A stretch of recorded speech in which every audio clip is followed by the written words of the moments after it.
নমস্কার বন্ধুরা, welcome to my channel ছোট্ট গ্রাম। তো তোমাদের সবাইকে স্বাগতম জানাই আমার একটা নতুন ভিডিওতে। তোমরা যারা যারা দেখোনি দাদাভাই আমাদের এখানে কিভাবে আসলো, তো এই ভিডিওটা দেওয়া আছে, তোমরা দেখে নিতে পারো। আর হচ্ছে দাদাভাইকে দেখো আমি নিয়ে ঘুরতে বেরিয়ে গেছি, আর কি রোদ দেখো। আর দাদা তো ব্লগ বানাচ্ছিল, আর ছাতাটা আমার হাতে ছিল। আমি বারবার বলছিলাম দাদাভাইকে যে দাদাভাই ছাতাটা মাথার উপর ধরি। দাদাভাই বলছিল না তুমি ধরো না, আমি এমনিতেই কালো, আর যদি তুমি ছাতা ধরো আমার মুখটা ক্যামেরাতে বোঝাই যাবে না। তো আমি একটা কথাই বলবো, মানুষের রূপ দেখে কিছু হয় না। দাদা হয়তো মানে দাদার গার রঙটা হয়তো কালো হতে পারে, কিন্তু দাদা মন থেকে ভীষণ ভালো, আমার তো ভীষণ ভালো লেগেছে। তো দেখো আমরা ঘুরতে যাচ্ছি, দেখো কি রোদ, আর দাদাভাই তো সমানে কথা বলে যাচ্ছে, আর আমি তো আমার সত্যি বলতে আমার ভীষণই কষ্ট ছিল গরমে। আর দাদাভাই তো আমি বারবার বলছিলাম যে আর কত দূর যাবে, আর কত দূর যাবে। দাদাভাই বলছে এখনো শেষ প্রান্ত দেখেই আমি ছাড়বো। তো দেখো আমাদের বিদ্যাধরী শাখা, মানে নদী, এটা বিদ্যাধরী শাখা এটা। তো দেখো জোয়ার চলছে। তোমরা যারা জানো না জোয়ার মানে কি, জোয়ার মানে হচ্ছে নদীতে জল একেবারে থই থই করছে, বুঝতে পেরেছো? জল এসছে আর কি। আবার এক টাইমে এটা লেবে যায়, শুকনো হয়ে যায়। তো দেখো দাদাভাইয়ের সঙ্গে আমি কথা বলছিলাম। তো বন্ধুরা, আমরা দাদাভাইকে নিয়ে ঘুরতে এসেছি। দাদাভাই এখন আলায় গিয়েছে। আলা দাদাভাই কোনদিন শুনিনি আলার নাম। তো আলা মানে দাদাভাই দেখো ওদিকে, দাদাভাই ওদিকে ভিতরে চলে গেছে। তো দেখো আমাদের ওপারে দেখো কি সুন্দর ঘোড়া দুটো, এই তিনটে ঘোড়া যাচ্ছে। এক পাল থাকে, এখন নেই। আর আমাদের দেখো বিদ্যাধরী কি রূপ ধরেছে, একদম বিদ্যাধরীর মতো রূপ ধরেছে। এখন জোয়ার চলছে তো এই কারণে। আর গাছগুলোই দেখো কি সুন্দর খেজুর ধরেছে, এখনো পাকেনি। আমাদের গাছটাই পেকে গেছে, কিন্তু এটা আলার গাছ তো পাকেনি। দাদাভাই হেঁটে হেঁটে চলেই যাচ্ছে, ওদিকে বক বক করছে। আচ্ছা, এটাকে বলছেন একটু এসো, দাদাভাই কি বলছে আমি একটু শুনি। কি দাদাভাই কি বলছে, কোনো আইডিয়া নেই এইগুলোকে নাম, এই সরি। আচ্ছা হয়ে, আর এই আচ্ছা ওগুলো তো ঝুড়ি বলে। হ্যাঁ আচ্ছা, এছাড়া আর অন্য কিছু আছে হয়ে বা ওগুলো টুকরি কিংবা গাছা বলে। আচ্ছা আচ্ছা, ওই যে দাদাভাই। আচ্ছা আচ্ছা। আর এখানে স্নান টান, এটা কি মিষ্টি জল না নোনা জল? সবই নোনা জল। আচ্ছা, স্নান করেন কোথায় তাহলে? আমরা ওই তো গাইস দেখো, আমি এটা কখনো দেখিনি। এই যে আমাদের এখানে, কিন্তু আমি কখনো দেখিনি। তোমরা বুঝতে পারছো আমি মানে কতটা, কি বলবো, আমি ভাষা খুঁজে পাচ্ছি না কি বলবো। দেখো এই তাল গাছে দেখো অনেকগুলো তাল ধরে আছে, এই যে দেখতে পাচ্ছ। এই তালের শ্বাসগুলো কিন্তু খাই, কিন্তু আমি জানতাম না এই আলার এখানে এই তাল গাছটা হয়ে আছে, আমি জানতাম না। ঠিক এই দেখো কি সুন্দর তালগুলো ধরে আছে। তো দাদাভাই ওখানে ব্লগ করছে, আর ওনার কাছে কিছু জিজ্ঞেস করছে দাদাভাই। আর আমি দাদাভাইকে নিয়ে এদিকে ঘুরতে এসেছি, আর ভীষণ গরম, কি বলবো, ভীষণ কষ্ট হচ্ছে। কিন্তু দাদাভাই যেহেতু নতুন এসছে, ঘোরাতে তো হবেই। তো দেখো আমরা এখনো সামনের দিকে যাব, তো তোমরা দেখতে থাকো। তো বন্ধুরা, আমার প্রচন্ড ঘাম হচ্ছে। আর দাদাভাই কি করছে, এখানে রান্না হচ্ছে, সেটা দাদাভাই দেখাতে চলে এসেছে। এই হাঁড়ির মধ্যে কিন্তু কজনের ভাত হচ্ছে এতে? দেখো পিছনে একটা কি সুন্দর বট গাছ আছে, ওখানে কিন্তু ভীষণ ঠান্ডা। ওখানে যদি তুমি যাও না, মনে হবে ওখানেই থেকে যাই। আর গরমে পুরো পাগল পাগল লাগছে আমাকে দেখতে, টিপটাও উঠে গেছে। গরমে এটাই হয়, ঘেমে মুখ একেবারে একাকার হয়ে যাচ্ছে। আর দাদাভাই ভীষণ ঘামছে গরমে, কিন্তু তবুও ঘোড়া ছাড়ছে না, এই আসছে। এই তো রান্না করছেন, এসে খাবো। তারপর অনেক ঘোরাঘুরির পর এই যে অশ্বত্থতলায় আমরা একটু ছাওয়াতে দাঁড়ালাম। ভীষণ হাওয়া আসছে, ঠান্ডা ঠান্ডা, তার জন্য এখানে দাঁড়িয়েছিলাম। আর দেখো দাদাভাই রুমাল বার করেছে, এত ঘুরেছে যে গার মানে ঘাম বার হয়ে গেছে। আমারও তো বার হয়েছে, সবাই আমাদের তিনজনের একই। 5টার দিকে এসেছিলো, আর তখন এসে একটু ঠান্ডা জল খেলো, একটু ফ্রুটি খেলো, মিষ্টি দিয়েছিলাম, খাইনি। তো তারপরে ঘুরতে গেছিলাম আমাদের নদীর ওই সাইডে, সেটা তো দেখেছো তোমরা। আর এবার সব শেষে দুপুর হয়ে গেছে, তো খাওয়া দাওয়া আয়োজন করেছিলাম সামান্য কিছু। এটা সামান্য কিছু তোমাদেরকে বলি, এর তুলনায় দাদাভাই হয়তো অনেক বেশি খাই। আমি সত্যি এত কিছু একসাথে অনেকদিন খাইনি। জানি না এদিকে দেখাও, এখানে করেছে উচ্ছে দিয়ে একটা আলু চিংড়ি মাছের একটা তরকারি, এখানে এক চিংড়ি মাছ, এখানেও চিংড়ি মাছ, মাংস, ডাল। মানে আমি যখন আসি তখন কটা বাজে, 10টা বাজে, হ্যাঁ 10টা 10:30, তখন এসে দেখছি ও মাংসটাকে জাস্ট নামাচ্ছে। তার মানে অলরেডি 10টার মধ্যে 10:15টার মধ্যেও এতগুলো রান্না খাবার দাবার রেডি করে রেখেছে। তো অনেক ওর কাছে অনেক থ্যাঙ্কফুল যে আমার জন্য এত কিছু করেছে। মানে আমি একজন এরকম একটা ছোট্ট মানুষ, এই ছোট্ট মানুষের জন্য এত কিছু মানে আয়োজনটা করেছে।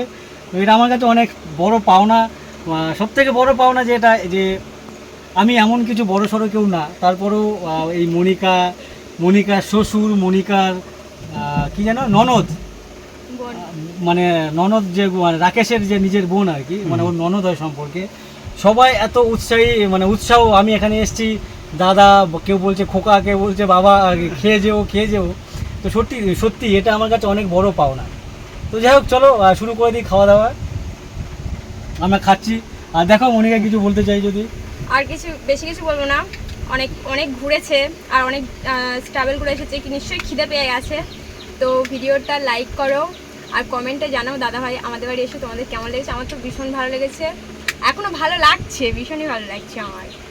আর সত্যি কথা বলতে আমি জানি না, এই সামান্য কিছুই করেছি। বাবা মা বাড়িতে নেই, বাবা মা বাড়িতে থাকলে হয়তো আরও কিছু ভালো কিছু করতে পারতাম দাদাভাইয়ের জন্য। তো আর কি বলবো বলো, আমি সত্যি সামান্য একটা মানুষ, ক্ষুদ্র মানুষ, ছোট মানুষ, দেখতেই তো পাচ্ছ আমার বয়সেই।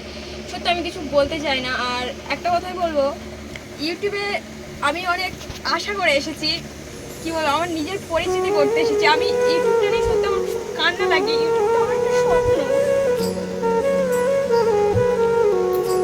যাই হোক, ও অনেক ইমোশনাল হয়ে পড়ছে, তোমাদেরকে বলি। মানে ও ইউটিউবে এসছে, রিলস বানায়, যদিও ও বড় ভিডিও বা ব্রড ভিডিও তেমনভাবে দেয় না, তো রিলস বানাচ্ছে। আর ওর সাথে কথা, আমি যখন আসি তখনও অনেক ইমোশনাল হয়ে গেছিলো। তো এখন তো তোমরা দেখলে, তোমাদের সামনে অলরেডি মানে কাঁদতে আরম্ভ করে দিয়েছে। তো অবশ্যই তোমরা একে সাপোর্ট করো। আর অবশ্যই তোমরা কমেন্টে ওকে সাজেস্ট করতে পারো কী ধরনের ভিডিও তোমরা দেখতে চাও। ওর এইখানে ওর যে পরিবেশে, মানে ওর বাড়ি বা ও যেখানে থাকে, পরিবেশটা কিন্তু খুব সুন্দর, যার জন্য আমি এখানে এসেছি। তো তোমরা ওকে সাজেস্ট করতে পারো কী ধরনের ভিডিও, মানে কোন ভিডিও ও যদি আপলোড করে সেগুলো তোমরা দেখতে পছন্দ করবে। তো অবশ্যই ওকে দেখো, মানে কমেন্ট করো, আর অবশ্যই ওর চ্যানেল সাবস্ক্রাইব করো, আর ওর সঙ্গে থেকো। এর থেকে বেশি কিছু আমার বলার নেই। বন্ধুরা, তো দুপুরে খাওয়া দাওয়ার পর এখন দাদাভাইয়ের ইচ্ছে হলো কি আমাদের কাছে খেজুর খাবে। আর খাওয়া দাওয়ার পর অনেকক্ষণ ধরেই গল্প করছিলাম দাদাভাইয়ের সঙ্গে। তো এখন বিকেল হয়ে গেছে একটু। আর এই লাঠিটা তোমরা কি ভাবছো, দাদাভাইকে আমি মারবো? না না, দাদাভাইকে মারবো না, ওই খেজুরটা পারবো। চলে এসো, চলো দেখি তোমাদের খিচুড়ি কেমন করে পারো। এই তো আমার ও তো হাইট যাচ্ছে না, হবে দাঁড়াও। চেয়ারে উঠতে হবে। হবে এই কাঁচা পড়ে যাচ্ছে, বৃষ্টি পড়ে যাচ্ছে এখানে। তোমরা হাঁ করে থাকো বন্ধুরা, ভীষণ টেস্টি এগুলো। এই পুরো বেঁকে সব তো পা দিয়ে ঘেঁচতে যাচ্ছে। এই সব তো পা দিয়ে, এই দেখো খেজুরগুলো, মানে এগুলো খেতে বেশ টেস্টি। যদিও মাটিতে পড়েছে, এগুলোকে আমি জাস্ট দুটো ধুয়ে দেখি খেয়ে এর টেস্ট কেমন। এই ধর, বেশি পেকে গেছে এগুলো। এই চেয়ারে উঠতে হবে। এই খেজুরে মাংস কম, আটি ভালো। এবার তো আমি এর উপরে উঠেই পাচ্ছি। ও নিচ থেকে হাত পাচ্ছিল না, এখন চেয়ারের উপরে উঠে গেছে, দেখতে পাচ্ছ। দাঁড়া খেয়ে দেখি, বেশি পেরো না, কেননা এই দানাগুলো এই কোথায় কোথায় পড়ে যাচ্ছে সব, অনেক খেজুর। বেশি পেরো না, এটা খেজুর পাচ্ছি আর দাদাভাই এখানে খাচ্ছে। আর পারবো না, বেশি পারবো না, আমি নেমে যাবো, ভীষণ গরম লাগছে। লাঠিটা এইভাবে ধরলে কেমন একটা বুড়ি বুড়ি ফিল আসে। বয়স হয়ে গেলে আমি কেমন হব সেটা এখন থেকে মাথায় ঘোরে, লাঠিটা হাতে নিলে এইভাবে ধরলে। ও আর কিছুদিন পরে, যদিও ওর বয়স কিন্তু অনেক, তাই 32 না 33 বছর বয়স, তাই না? হ্যাঁ, ও বলে ওর 32-33 বছর বয়স। যাই হোক, ওর বাড়িতে এসেছি, মানে মনিকাদের, রাকেশদের বাড়িতে এসেছি। এ দেখতে পাচ্ছ বেশ পাকা পাকা খেজুর। এগুলো কিন্তু যখন আমি ছোট ছিলাম, আমার মনে হয় আমি লাস্ট 12-13 বছর আগে এরকম পাকা খেজুর গাছ থেকে পেড়ে খেয়েছিলাম। তো আজ 12-13-14 বছর পরে আমি এরকম খেজুর আর টাটকা টাটকা মনিকা গাছ থেকে পেরে দিল। তো এটা বেশ খেতে কিন্তু অনেক ভালো লাগে, দেখতে পাচ্ছ। অনেক ধন্যবাদ তোমাদের। হ্যালো বন্ধুরা, তো দাদাভাই সকালে এসেছিলো আর দুপুরে খাওয়া দাওয়া করেছিল আমাদের বাড়িতে। আর খাওয়া দাওয়া করার পর এখন বাজে প্রায় বিকেল 4-5টা। আর দাদাভাই বাড়ি যাওয়ার জন্য রেডি হয়ে গেছে, থাকতে বলছি কিন্তু থাকছে না। আর এদিকে ভীষণ মেঘলা করেছে, ওয়েদারটা ভীষণই মেঘলা মেঘলা, বৃষ্টি হবে কি জানি না। বৃষ্টি হয়ে গেলে তো আমাদের রাস্তা এখানে যা অবস্থা, আর মাটির রাস্তা, এই যে মাটির রাস্তা, যেতে পারবে না। তো সেই জন্য বেশি জোর জবরদস্তি করতে পারছি না। আর আমাদের এই ঘরের অবস্থা, কোথায় থাকবো কোথায় কি করব সে একটা ব্যাপার আছে। তো এই যে দাদাভাই আমাদের এখানে এসে যা মানে এক্সপিরিয়েন্স হলো, সব মানে যতদিন বেঁচে থাকবে ততদিন মনে থাকবে যে গেছিলাম একজনাদের বাড়ি, ভীষণ গরিব, ভীষণ গরম, এইসব আর কি। না না, অনেক কষ্ট তো ডেফিনেটলি, যে পৃথিবীর সব জায়গায় প্রত্যেকটা প্রান্তেই এমন কষ্ট হয়, বাট এরা একটু অনেক বেশি কষ্ট করে থাকে বলে আমার মনে হচ্ছে। তারপরেও এত কষ্ট পেলেও এখানে কিন্তু এই বোন মনিকা বা ওর যে হাজব্যান্ড রাকেশ ভাই, এরা দুজনে মিলে আমার জন্য যা করেছে, আমার জন্য যা অ্যারেঞ্জমেন্ট করেছে, খাওয়া দাওয়া বলো, আমার সাথে প্রথম থেকে শুরু থেকে ঘুরতে এদিক ওদের গ্রাম বা পাড়া ঘুরতে নিয়ে যাওয়া, তো এটার জন্য দুজনকেই অনেক থ্যাঙ্কস, অনেক থ্যাঙ্কস। তো একটা টোটোওয়ালাকে ফোন করেছি, ওটা আমার একটা কাকা হয়, কাকাকে ফোন করেছি, কাকা আসবে। দাদাভাইকে একটু আমরা একটু এগিয়ে দিয়ে আসি। খুবই খারাপ লাগছে, এতক্ষণ ধরে ছিল, মানে কি বলবো, এখন চলে যাচ্ছে, আমার সত্যি ভীষণ খারাপ লাগছে। আর সত্যি কথা বলতে কি, আমাদের বাড়ি যদি কেউ আসে, যতক্ষণ থাকবে বা আসার আগের মোমেন্ট পর্যন্ত ঠিক আছে, যখনই চলে যায় আমার সত্যি ভীষণ কষ্ট লাগে, মন খারাপ লাগে যে সত্যিই চলে যাচ্ছে। তো আমি দাদাভাইকে থাকতে বলছিলাম, তো বলছি কি এখন থাকবো না, আবার পরে আসলে নিশ্চয়ই থাকবো। তো ভিডিওটা কেমন লাগলো তোমরা অবশ্যই কমেন্ট করে জানাবে।